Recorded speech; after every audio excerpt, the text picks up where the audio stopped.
nunca a menos da tabela da OAB. Por quê?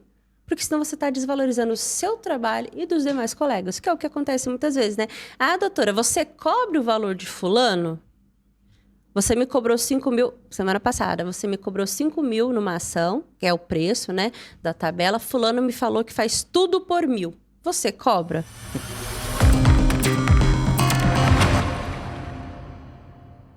Vamos começar mais um bate-papo jurídico. Hoje eu estou aqui com a doutora Carla Kiel e o assunto do dia é atendimento ao cliente, fechamento de contrato de honorários advocatícios, enfim, tudo que você precisa saber sobre essa matéria. Se é a sua primeira vez nesse canal, já se inscreve, compartilha este vídeo e deixa o seu like. Doutora Carla, para quem não te conhece, se apresenta, por favor. Bom dia, doutor Rafael. Muito obrigada pelo convite. É uma honra estar aqui. Eu sou a doutora Carla Kiel, eu sou advogada há 10 anos, sou especialista em direito empresarial e direito internacional. Legal. Doutora, a gente escolheu falar hoje sobre, então, atendimento ao cliente, fechamento de contrato, que é uma dor que os advogados têm, né? Geralmente o cliente, às vezes, até entra no escritório, ele até consegue, né, de alguma forma, recepcionar esse cliente, mas não tem o fechamento do contrato, né? Então, vamos lá. O que é importante nesse início, né, nesse primeiro atendimento, para que o advogado, desde o começo, faça essa construção de confiança que gere a assinatura do contrato? Exatamente, doutor. Muitos advogados, né, muitos colegas comentam, eu até consigo, minha agência de marketing capta o lead, chega para mim, mas empaca na hora que eu vou fechar o contrato. Não consigo fechar, não consigo que o cliente pague a consulta, ou ele reclama do preço, fala que o colega propôs um preço melhor e eu não consigo fechar. E é importante você saber como conquistar seu cliente, como enamorar ele, né? O que o cliente espera no atendimento? Ele espera uma pessoa que ele possa confiar, que ele se identifique, que vá lutar pelos direitos dele. Isso é muito importante, né? Que no primeiro atendimento ele já se identifique com o profissional. E como é que o advogado, então, que está recebendo essa pessoa, ela tem uma dor, né? Aquilo está incomodando ela, né? Um problema jurídico ali que ela julga como sério, né? Como é que a gente faz, então, assim, para criar uma boa experiência nesse primeiro atendimento, né? De que o cliente, ele perceba o valor que aquele profissional de advocacia tem? Exatamente.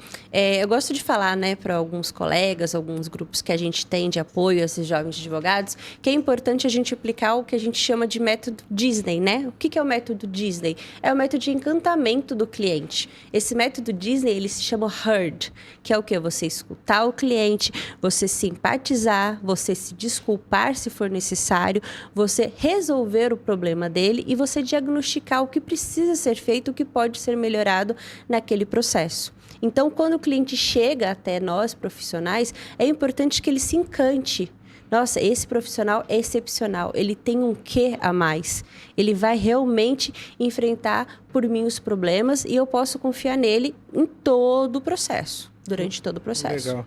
E há uma dúvida que o pessoal às vezes tem, eles acham que a estrutura física é importante para compor isso daí. Qual que é a tua avaliação? A sala, o prédio, ele gera esse impacto, né, nesse encantamento? Ou o advogado, às vezes, sem tanta estrutura, consegue fazer um bom trabalho nessa hora? Não, com certeza. Eu acredito que principalmente nesse período pós-pandemia, né, em que tudo se digitalizou, tudo ficou muito mais online, uma estrutura física é legal? Mas não é essencial. Por quê? Porque mais do que ter uma estrutura, o profissional ele tem que conquistar o cliente pelo que ele é, pelo que ele é capaz de fazer. Isso, independente de ser físico ou online, ele pode fazer. Hoje, no meu escritório, a maior parte dos atendimentos são online. E por quê? Porque as pessoas se acostumaram com essa comodidade. Mas é importante que mesmo nesse atendimento online, seja demonstrado que é um profissional capaz, que ele tem autoridade e que ele sabe fazer um atendimento humanizado. Então, se ele conseguir demonstrar isso naquele chat online, né, ou no WhatsApp, ou na videochamada, numa consulta por videochamada, ok, ele vai se sair muito bem e pode ser que ele nunca nem precise de uma estrutura física, realmente. E você tocou num ponto, né? Atendimento humanizado, o que é isso? Porque todo mundo fala do bendito atendimento humanizado e ninguém consegue explicar. Então, explica pra gente. Exatamente. Quando a gente pensa num profissional de direito, né, num advogado, sim, a gente quer uma pessoa que passe autoridade, que ela é capaz, sim, que ela tem técnica, que ela sabe desenrolar o processo, mas a gente também quer uma pessoa que a gente se identifique. O atendimento humanizado é justamente isso. Eu estou me identificando com esse profissional ou ele está sendo totalmente sem simpatia, você tem que ser empático com o seu cliente. Isso é humanizado, você tem que entender a dor dele, mesmo que não seja a tua dor, mesmo que você nunca tenha passado, entender o momento dele e entender principalmente o tipo de cliente que você está atendendo. Existem clientes e clientes, você vai pegar clientes que são analfabetos, você vai pegar clientes que têm pós-doutorado, você vai pegar clientes super simples e outros um pouco mais rebuscados, e você tem que se adequar.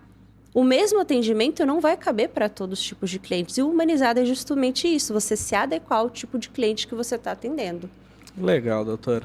E para a gente fazer, então, esse atendimento, né? Como é que é a preparação do profissional, né? Porque hoje a gente trabalha com agenda, né? Eu acredito que a esmagadora maioria dos colegas trabalham com atendimento agendado. Dificilmente o cliente entra lá porque a porta está aberta, né? Salvo com algumas exceções de escritório de porta de rua, enfim. Como é que é isso daí, para o cara se preparar, o pré-atendimento, né? Como é que ele se organiza ali para receber esse cidadão que vai procurá-lo? Exatamente. O atendimento ele tem etapas, né? Como o doutor bem falou, a gente pode dividir em pré-atendimento, num atendimento eficaz realmente e um pós-atendimento. O pré-atendimento é o filtro, a triagem, né? Que ele vai fazer. Vamos lá, chegou um cliente ou por indicação ou porque foi uma captação de lead, né? De tráfego pago, alguma coisa. E aí, o que ele vai fazer? Aplicando, né, ao que acontece no escritório, quando chega o lead, né? Você não sabe se ele é qualificado, se é um curioso, o que é. Então, é importante ter esse pré-atendimento, que seria uma triagem, um filtro, né? Vamos filtrar ali, ó. Esse cliente é um curioso, esse é um cliente que realmente tem um problema, ou esse é um cliente que é uma dúvida pontual. Então, você faz ali um pré-atendimento, ou via chat, ou via chamada de 5 a 10, 15 minutos no máximo, para entender se você pode ajudar ele e o que seria aplicável para o caso dele. Não é você realmente traçar as estratégias, é você filtrar se ele é um cliente em potencial ou não. Certo. Tá? E aí, assim, depois que você filtrou, vamos marcar a consulta para realmente a gente conversar, a gente debater, você apresentar os documentos, as provas que você tem, os seus argumentos e tal. E aí você passa por um atendimento realmente, que é a fase, né, que realmente você vai agendar, olha, tal dia, tal horário, presencial ou online. E aí a gente vai conversar com você, com a sua família. É um caso de divórcio, vai vir os dois cônjuges ou vai vir só a esposa? Como que vai ser? Litigioso, consensual? E aí, nesse atendimento, realmente, na segunda etapa, você já vai iniciar, né, a conquista do cliente para ir para um possível fechamento de contrato. É legal você falar a respeito dessa parte, assim, de deixar bem clara a documentação, né? Exatamente. Porque, às vezes, o cliente, ele chega totalmente desprovido, né? Vem ele e o Malemar traz o RG e a gente não consegue analisar nada e perde esse primeiro atendimento, que talvez seja o momento ideal de fechar, né? Porque depois, se dá tempo para o cara pensar, talvez ele não feche, né? Exatamente. É importante, por isso, ter um script, né, doutor?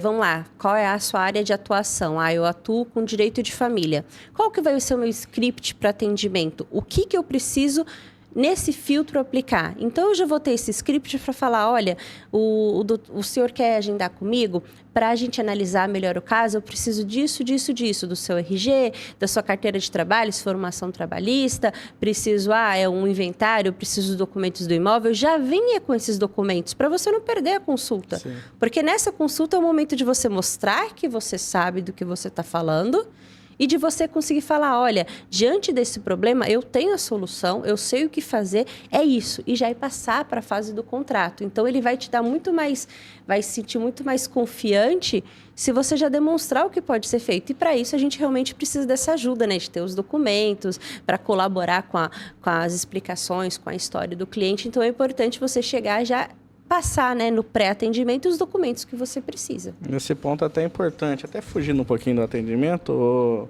o advogado tem uma boa equipe, né? Porque geralmente quem vai fazer essa orientaçãozinha primária ali do que é para trazer, geralmente acaba recaindo sobre uma secretária. Exatamente. Né? Então ele tem que fazer uma boa composição e principalmente orientar adequadamente para que ela saiba exatamente o que é para ser pedido. Né? Exatamente. Não é só ter o script também, né? Tem que ter uma implementação. Então, por exemplo, alguns escritórios maiores, às vezes eles acabam passando essa responsabilidade para um assistente, para uma secretária, mas não tem um treinamento. Sim. Então, não é só, olha, você vai vir para a consulta, tá aqui esses documentos. O cliente às vezes vai ter pergunta, mas por que você quer ver meu documento tal e tal?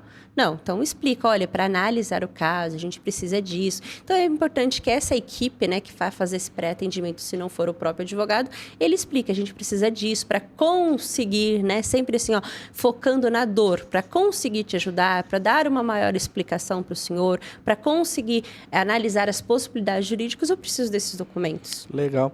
E agora a gente chegou no atendimento propriamente dito. Eu estou com o cidadão aqui sentado na minha frente. Quais são as boas práticas? Aquilo que eu tenho que colocar em prática para que realmente aquele cidadão perceba o valor do meu trabalho, tenha segurança e me contrate para que eu represente os interesses dele. Exatamente. Vamos lá, chegou o atendimento, né, mesmo, principal, seja online ou seja presencial, uma coisa muito importante. Primeiro, a postura do advogado, né? O ser humano, ele escolhe o que ele acha melhor, o que ele tem mais confiança, o que tem mais autoridade. Então, apesar de ser humanizado, o advogado, ele precisa mostrar uma postura condizente e profissional. Sim. Ele precisa estar bem arrumado, né? Ele precisa estar, não vai atender de pijama na câmara, dentro do quarto, porque não vai passar confiança, não vai passar profissionalismo. Sim. Então, ele precisa estar bem arrumado, precisa estar ajeitado, ou se é um escritório, né, físico, por mais simples que esteja, estar organizado, né? Ter uma água, um cafezinho, alguma coisa para servir para o cliente. É a aparência, né? Vamos dizer que assim, ali é a sua vitrine. Você está vendendo o seu produto, o seu serviço. Então, você tem que ter uma vitrine condizente. Então, primeira coisa, a postura, né? Como que ele vai se apresentar? Sim. Com um linguajar adequado. O que é um linguajar adequado? Juridiquês? Não. Você pode falar super simples, mas ainda assim sem atentar contra a língua portuguesa. É importante, né? Sem falar muita gíria. Afinal de contas, você é um advogado. Sim. Se atentar com isso, né? Então, a postura, o linguajar, a objetividade. É importante você ser objetivo e claro. O que o cliente tem de dúvida? O que ele está te demonstrando? Seja claro, seja transparente também. Não prometa o que não é possível. Não prometa coisas apenas na ganância de fechar um contrato, porque a gente nem pode fazer isso. Muitos advogados, às vezes, acabam tanto na emoção que querem fechar de qualquer forma. Então, tenha postura, seja objetivo, seja claro, seja transparente. São as principais coisas. E uma coisa que eu acho muito importante é você fazer um mini relatório. Porque você vai começar, às vezes, a ter uma demanda tão grande. Vamos lá, se você tiver 3, 4 atendimentos num dia. No dia seguinte, você vai se recordar de tudo? Não. Sim. Então, é importante você ter um mini relatório. Digamos que o cliente fechou com você.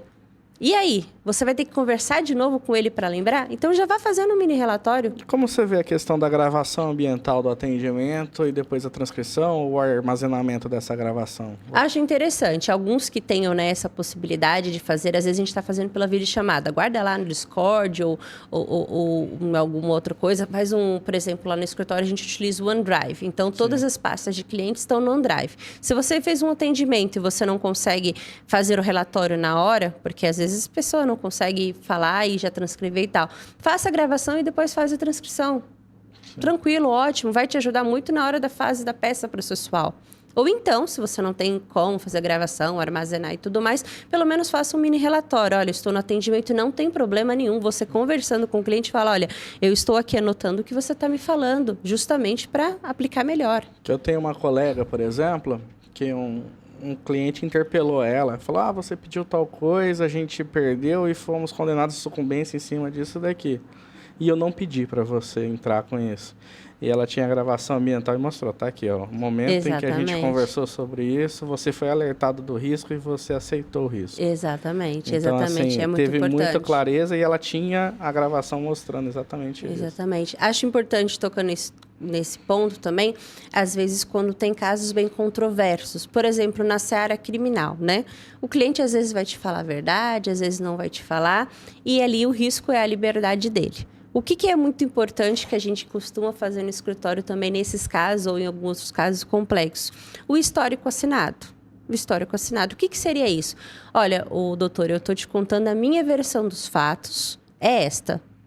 Quando você vai lá colocar na peça, você vai colocar o que ele te falou. Sim. E se lá no final ele falar, não foi exatamente isso como aconteceu com seu colega. Então, é importante, por exemplo, já tive casos dele mudar a versão. Né? Sim. Então, você peça um histórico, olha, pode ser de próprio punho ou pode ser digitalizado e você assina online. É isso que você está me falando? Você confirma que é isso que é a sua posição? Sim. Então, você tem ali assinado que ele confirmou que ali aquela versão do histórico dele também te respalda muito bem juridicamente. Até porque todo processo ele tem risco implícito, né? Então, a gente não tem como garantir o sucesso da demanda, Exatamente. né? E isso gera uma série de frustrações depois pro interessado, né? Porque todo cliente que entra no escritório, ele tem 100% de certeza que ele tem direito, que é causa ganha. Sim, quando ele procura um advogado, ele tem certeza que ele vai ganhar, né? E muitas às vezes pedem para você confirmar isso. E você não pode confirmar. A gente, como advogado, não pode confirmar. Por isso que é importante, tanto na conversa, quanto nos registros, quanto no contrato, também está explícito isso, que é uma profissão de meio, não de fim. Então, é importante também ser claro, né? Explicar o risco para o cliente, explicar os prazos, porque muitas vezes ele também acha, uma coisa fácil, daqui 1 mês, 2 meses está resolvido. E, às vezes, um processo que leva 1 ano, porque não depende só da gente, advogado. Então, é importante você também deixar bem claro, né? Os riscos do processo, os prazos, para que esse cliente nunca chegue e fale assim, fui enganado. Então, é muito importante, por mais que custe, né? Às vezes até o fechamento do contrato, você deixar claro isso para o cliente. O meu eu já tive que esclarecer várias vezes para o cliente, falar, olha, eu sou advogado, mas do outro lado também tem um. Exatamente. Então, e ainda tem um juiz que vai decidir com base, ouvindo 2 versões diferentes. E às vezes o Ministério Público também que está lá fazendo... Então, assim, é zero possibilidade de cravar qualquer resultado, né? Por mais pacífica que seja a jurisprudência, até porque os tribunais evoluem a jurisprudência e vai mudando no curso do processo. Porque quando a gente entra, a situação é uma. Daqui 1 ano, 2, 3, o tribunal, de repente, reviu, mudou Exatamente. todo. Sem contar que cada caso é um caso, né? Nunca é igual, nunca é igual. Então, não tem como você bater no ponto de que vai ser isso, porque no outro caso foi também. Legal. E durante a prestação de serviços, doutora, como é que você vê essa questão desse relacionamento com o cliente, esses atendimentos periódicos, né?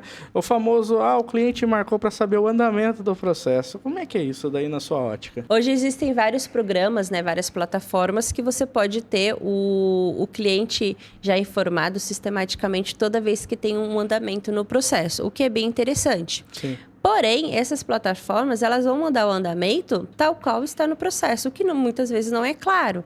Vamos lá, o despacho, conclusos para despacho. O que quer dizer? Ou certidão remetida, enfim, alguns clientes não vão entender isso. Então, você pode ter essas plataformas como uma forma de auxiliar, mas eu acho interessante, como a gente faz lá no escritório, por exemplo, ter um dia da semana que você passe um feedback para os seus clientes, porque isso ajuda a fidelizar o cliente. Sim. Ele gera uma confiança em você, de que, olha, o meu processo está andando, mesmo que está demorando, a doutora lá, o doutor, eles sempre me posicionam. Isso é muito importante, porque chegam muitas vezes clientes, olha, doutora, eu estou com um advogado, mas ele não me responde. Sim. Tem 1 mês que eu mando mensagem para ele, ele fala que vai ver e não vê. Isso é muito chato. Muito chato. Acaba perdendo o cliente, acaba perdendo a simpatia, a fidelização. Então, você utiliza a plataforma, mas você também, às vezes, pode ter um sistema de, olha, tal dia eu vou passar os feedbacks. Tira um dia para isso. Sim. Ou para sua assistente passar, para tirar algumas dúvidas, né? Então, vamos lá, segunda-feira. Toda segunda-feira eu olhei lá nos sistemas atualizações, ou tem uma planilha, né, de tudo que está, os processos, como estão os andamentos, e explique, olha, seu processo está nesse pé, olha, está demorando um pouquinho mais, mas está concluído para o juiz, vamos ter paciência, assim que tiver um novo andamento eu te informo. Mas faça isso 1 vez por semana, ou uma vez a cada 15 dias, ou a cada 3 semanas, se for muita demanda, mas não deixe de fazer, porque passa segurança para o cliente. E o cliente, ele é o mais importante. Sim. Quando ele chega até você, ele quer essa atenção e ele precisa, e é devida essa atenção para ele. E hoje a maioria dos advogados, eles têm sistemas, né, para controlar prazos, processos, andamento, enfim. Ele consegue tirar um relatório rapidamente de processos que estão parados, enfim, precisa ser movimentado. E isso pode servir até de base para ele dar um feedback, né? Exatamente. Eventualmente tirou um relatório de processos paralisados há mais de 3 meses e ele vai lá e peticiona em todos e informa, né? Uhum, pede um andamento, já vai, faz alguma providência para poder movimentar aquele processo. Legal, exatamente. Doutora. E aí a gente chegou naquele momento que eu acho que é a cerejinha do bolo, né? Atendi o meu cliente, ele gostou, sentiu confiança, ele quer fechar comigo, né? E agora, o que eu faço? Como é que é esse momento? Como é que é a forma adequada da gente fechar esse contrato e ter segurança jurídica para todo mundo? Olha, muito importante você ter um contrato bem estabelecido, bem redigido. Não pegue simplesmente um contrato de um colega ou um contrato padrão do Google, porque ele não vai te proteger. Ele tem que estar aplicável aos processos, aos clientes que você vai ter. Sim. Claro que ao passar do tempo, você tendo alguns problemas, tendo algumas inconsistências, você vai adaptando. Hoje, meu contrato ele tem 4 páginas. Ele é meio grande? É. Mas ele é bem respaldado por todas as situações que eu já vivenciei. Sim. Então, é muito importante você ter um contrato bem estabelecido e eu acredito até que um pack de documentos, né? Vão lá, na sua pasta, ter padrão editável de procuração, de declaração de hipossuficiência, de contrato e também de renúncia. Sim. Então, por exemplo, vamos lá na procuração. O que é muito importante o advogado lembrar hoje? É tirar a parte da citação da procuração. Porque se ele deixa a parte da citação, mesmo que ele não tenha contato com o cliente, ele pode ser automaticamente citado. Isso é um cuidado que a gente tem tendo, né, diante dos entendimentos do juiz de hoje em dia. Então, procuração. Coloque os poderes gerais, mas tira a citação, para você não se comprometer, né, pelo seu cliente totalmente. Procuração, contrato, por exemplo, tenha todos os prazos bem definidos, principalmente de pagamentos. Tenha cláusulas que prevejam, olha, se não houver o pagamento, vai ter multa, não vai ter, de quanto. Se o cliente desistir no curso do processo, quanto que vai ser devido.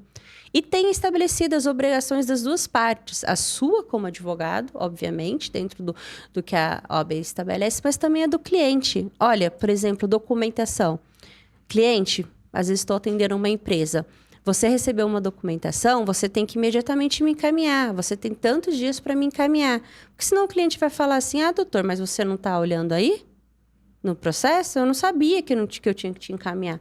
Então, tenha estabelecido de acordo com a tua área de atuação quais são os deveres importantes que aquele cliente precisa ter para que você possa fazer o seu trabalho bem, né, eficiente, de forma eficiente. Legal. E com relação, assim, à prestação de serviços, propriamente dita, né?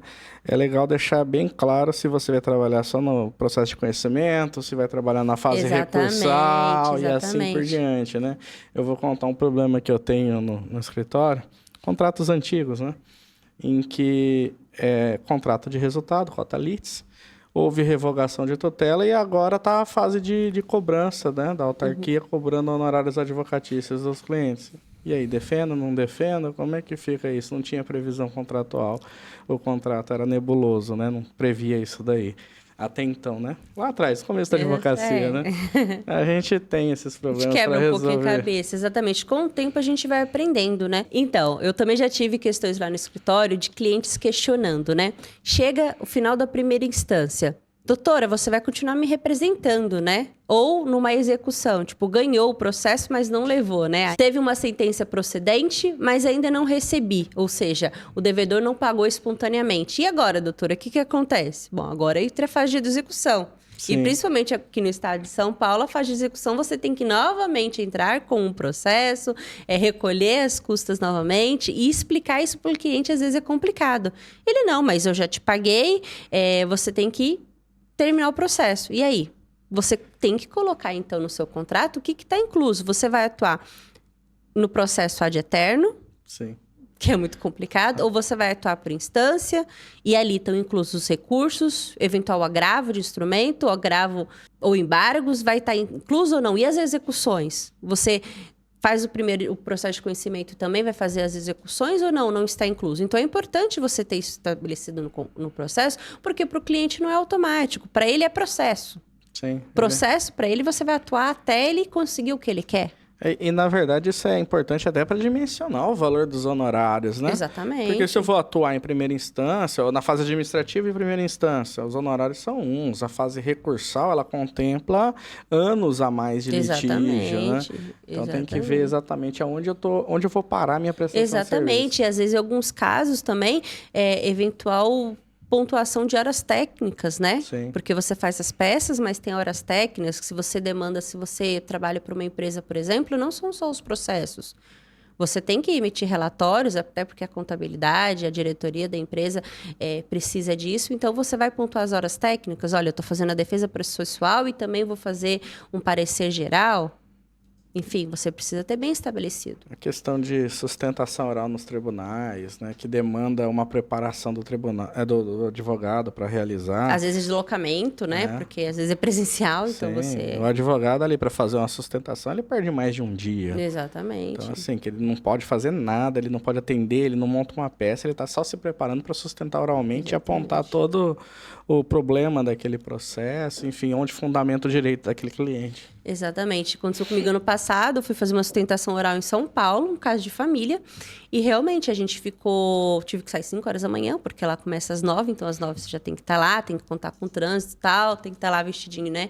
Igual tem um que pinguim. Estar com a beca. Exatamente, igual um pinguinzinho, e você não pode fazer nada o dia inteiro, porque você está na sala, você não pode atender telefone, você não pode usar o seu notebook, e você fica lá, às vezes, das 9 da manhã, dependendo da pauta de como for, até 5, 6 horas da tarde. Sim. Então, é preciso que no seu contrato esteja lá essa cláusula bem determinada. Olha, o deslocamento para eventuais diligências, ele será cobrado à parte, quanto por quilometragem, ou às vezes eu preciso ir lá até Brasília fazer uma sustentação. É por minha conta, é por conta do cliente? Como que vai ser? Então, você tem que colocar também essa cláusula bem estabelecida para te respaldar. Legal, doutora. E todo advogado, ele acha que sabe cobrar, né? A verdade é essa. Ele acha que o preço que ele está cobrando está adequado, enfim, reflete a expectativa dele com relação àquele processo, né? Sim. Como você vê isso daí, a questão da cláusula de honorários e da forma de pagamento e principalmente do reajuste desses honorários? Porque eu acho que normalmente os advogados, por mais que eles pensem que sabem cobrar, eles esquecem dessa questão do reajuste, né? Que o R$1.000 hoje não é o R$1.000 daqui na prolação da sentença. Exatamente. Não vale a mesma coisa. Como é que você vê a confecção, então, de uma cláusula clara dos honorários advocatícios? Bom, eu acho que é importante a gente sempre se pautar pela tabela da OAB, tá? Ela é muito clara, lógico, ela não tem para todos os tipos de processo, mas ela deve ser sua pauta, seu norte. Então, vamos lá. Nunca a menos da tabela da OAB. Por quê? Porque senão você está desvalorizando o seu trabalho e dos demais colegas, que é o que acontece muitas vezes, né? Ah, doutora, você cobre o valor de fulano?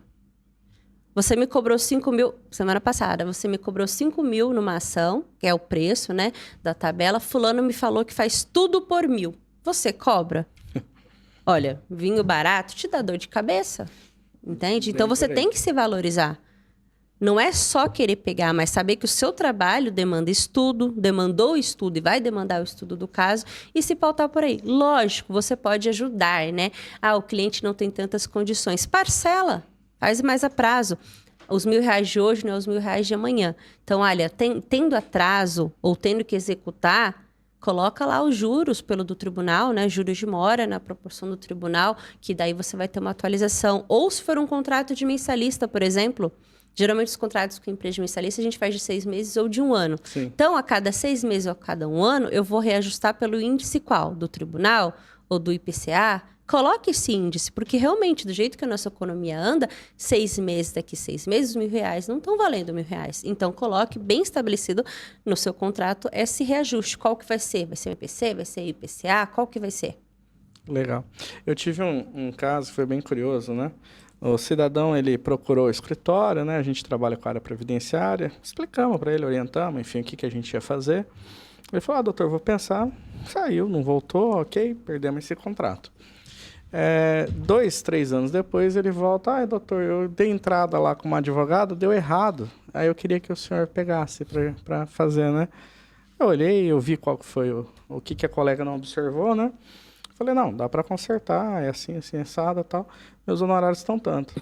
Ele falou, mas da outra vez você cobrou menos. Eu falei, não, mas da outra vez você não tinha dado entrada e não tinha dado errado. Agora eu tenho que consertar. Exatamente. Então, assim, ficou mais caro, entendeu? Exatamente. Até o preço das consultas, às vezes, eles questionam, olha, mas há 2 anos atrás eu te procurei, era tanto. Sim, há 2 anos atrás era tanto. Os R$100, R$200 de 2 anos atrás não é o mesmo de agora. Né? Os custos são outros, os meus custos são outros também. Então, é importante você se atualizar, né? Legal. Doutora, e como é que você vê o nosso querido WhatsApp, né? Que é essa ferramenta maravilhosa que nos permite hoje ter contato com todo mundo, mas também nos tira um pouquinho do nosso tempo, né? Como é que você administra isso e de que forma o advogado deve usar o WhatsApp para manter contato com o seu cliente? Tá. Olha, eu acho muito importante você ter um WhatsApp separado, o pessoal do escritório. Por quê? Porque seus horários de atendimento não são os horários que você está disponível para sua família também. Como que a gente costuma fazer lá no escritório que tem dado bastante certo, né? Chegou o lead pelo número do escritório, fez o atendimento, vamos fazer a consulta, né? Fez a consulta, vai fechar o processo, então você vai entrar naquela fase de documentação, de atendimento, de conversar com o cliente que vai ser colocado, do histórico, enfim, que a gente conversou. Criar um grupo no WhatsApp. Por quê? Porque esse grupo você tem lá o advogado responsável pelo caso, o número do escritório também, o financeiro, de repente, para lembrar das parcelas, e você consegue direcionar. Você consegue, por exemplo, criar uma planilha ou utilizar um sistema para fazer um follow-up desse cliente. Sim. Então, você consegue se organizar melhor para saber em que etapa que está, o que está faltando e também separar um pouco da tua vida privada. Por exemplo, salvo criminalista, né, que eu acho que trabalha às vezes 24 horas, é importante que a gente tenha estabelecido e cumpra os horários. Senão um cliente, às vezes, ele vai te mandar 10 horas da noite a mensagem e ele vai achar que você tem que atender. Então, tenha também um script de mensagem automático, por exemplo, olha, não estou disponível neste horário, tá? Mas no horário de tal, assim que chegarmos no escritório e tal, eu estarei te respondendo. Ele vai ver que aquele horário você não está disponível, mas que no outro ele vai te responder, você vai responder para ele. E ele vai ficar satisfeito. Sim. Agora, se não tiver nenhuma mensagem nem nada, a doutora não quer me responder. Porque para o cliente, a dor dele, a urgência dele é imediata. Então, ele viu, às vezes, ele acompanhou lá no escavador, enfim, no Jus Brasil, um movimento que ele não entendeu e ele vai ficar desesperado e vai te mandar mensagem. Domingo, que seja 8 horas da noite. Você não vai responder. E ele está desesperado. Calma, chegou segunda-feira da manhã, você vai ver mensagem, seu assistente ou você vai responder. Mas é importante o cliente saber que ele está sendo atendido. Mesmo que não momentaneamente, imediatamente, mas que você vai dar esse feedback. Então, o WhatsApp ele é bom, mas você tem que saber utilizar as ferramentas dele. Você sabe que uma das coisas que mais me incomoda até hoje é o bendito do PJE da decurso de prazo. Eu fico chateadíssimo com isso. É horrível. Porque o prazo não é meu, o prazo é do outro.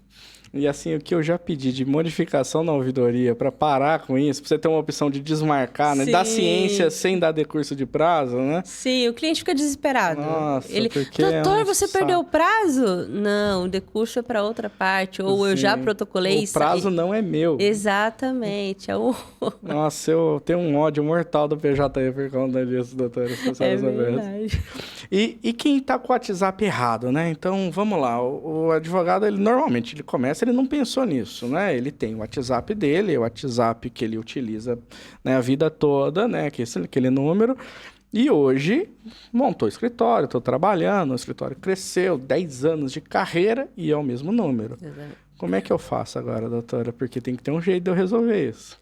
Olha, se os teus clientes já reconhecem aquele número como seu número e a profissão é o que faz a gente, né, viver, que a gente depende, crie um outro número para o seu pessoal. Entendeu? Seus familiares, é muito mais fácil deles entenderem, né, que seu número está modificando do que o número da empresa você sai mandando para todos os clientes que está modificando. Ou então, não.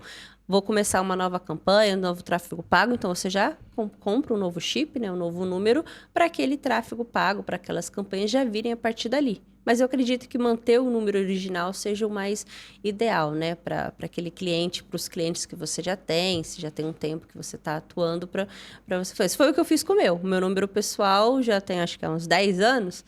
Então, eu deixei ele para o escritório mesmo. Sim. Né? E aí você continua e cria um outro lá para sua família. Entendeu? E como é que o advogado ele deve fazer para fazer a gestão documental, né? Porque o contrato ele vai gerar, né, documentos para serem armazenados, não só o contrato, como toda a documentação do cliente e tal.